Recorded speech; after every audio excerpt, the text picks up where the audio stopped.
मेरा नाम है जावेद हसन और आज की कहानी का शीर्षक है बैरागी। लेखक हैं मुंशी प्रेमचंद।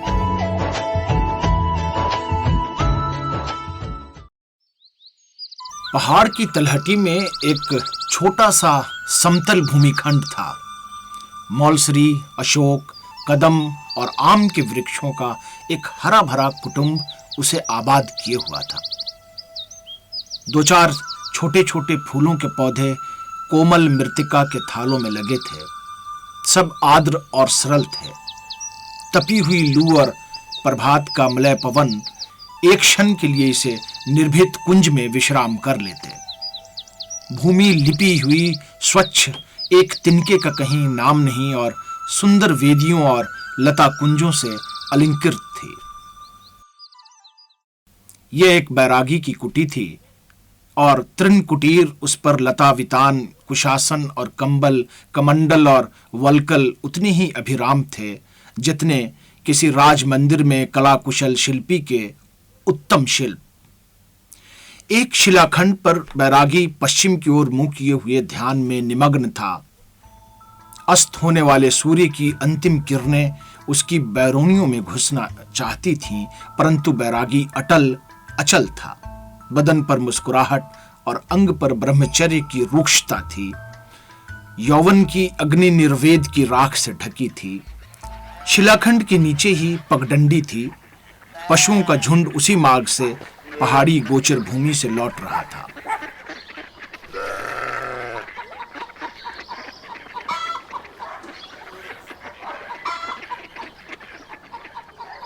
गोधूल मुक्त गगन के अंक में आश्रय खोज रही थी।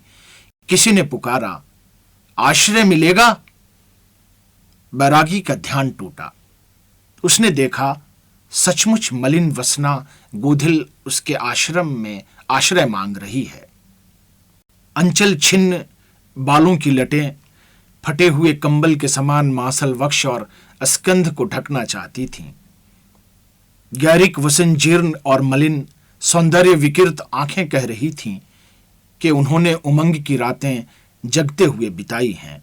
बैरागी अकस्मात आंधी के झोंके में पड़े हुए वृक्ष के समान तिलमिला गया।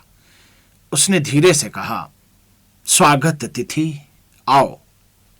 रजनी के घने अंधकार में तृण कुटीर, वृक्षावली, जगमगाते हुए नक्षत्र धुंधले चित्रपट के सदृश प्रतिभासित हो रहे थे। स्त्री अशोक के नीचे वेदी पर बैठी थी, बैरागी अपने कुटीर के द्वार पर। स्त्री ने पूछा, जब तुमने अपना सोने का संसार पैरों से ठुकरा दिया, पुत्र मुख दर्शन का सुख, माता का अंक, यश विभव सब छोड़ दिया, तब तुच्छ भूमिखंड पर इतनी ममता क्यों? इतना परिश्रम, इतना यत्न किस लिए? केवल तुम्हारे जैसे तिथियों की सेवा के लिए। जब कोई आश्रयहीन महलों से ठुकरा दिया जाता है, तब उसे ऐसे ही आश्रय स्थान अपने अंक में विश्राम देते हैं। मेरा परिश्रम सफल हो जाता है जब कोई कोमल शया पर सोने वाला प्राणी इस मुलायम मिट्टी पर थोड़ी देर विश्राम करके सुखी हो जाता है। कब तक तुम ऐसा करोगे? अनंत काल तक प्राणियों की सेवा का सौभाग्य मुझे मिले। तुम्हारा आश्रय कितने दिनों के लिए है? जब तक उसे दूसरा आश्रय न मिले। मुझे इस जीवन में कहीं आश्रय नहीं और न मिलने की संभावना है। जीवन भर? आश्चर्य से बैरागी ने पूछा। हां, युवती के स्वर में विकृति थी। क्या तुम्हें ठंड लग रही है? बैरागी ने पूछा। हां, उसी प्रकार उत्तर मिला। बैरागी ने कुछ सूखी लकड़ियां सुलगा दी।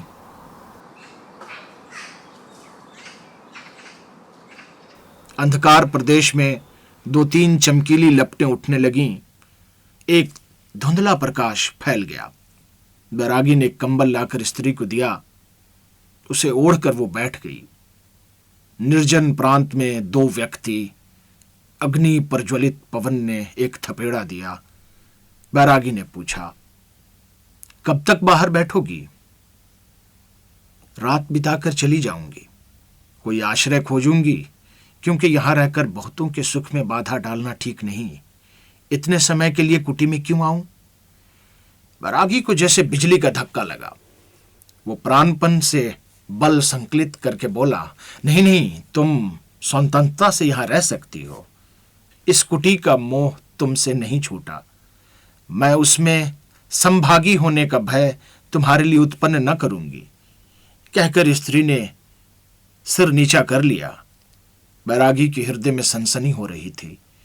वो न जाने क्या कहने जा रहा था। आज सहसा बोल उठा, मुझे कोई पुकारता है, तुम इस कुटी को देखना।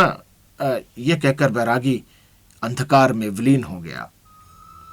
स्त्री अकेली रह गई। पथिक लोग बहुत दिन तक देखते रहे कि एक पीला मुख उस तृण कुटीर से झांककर प्रतीक्षा के पथ में पलक पावड़े बिछाता रहा।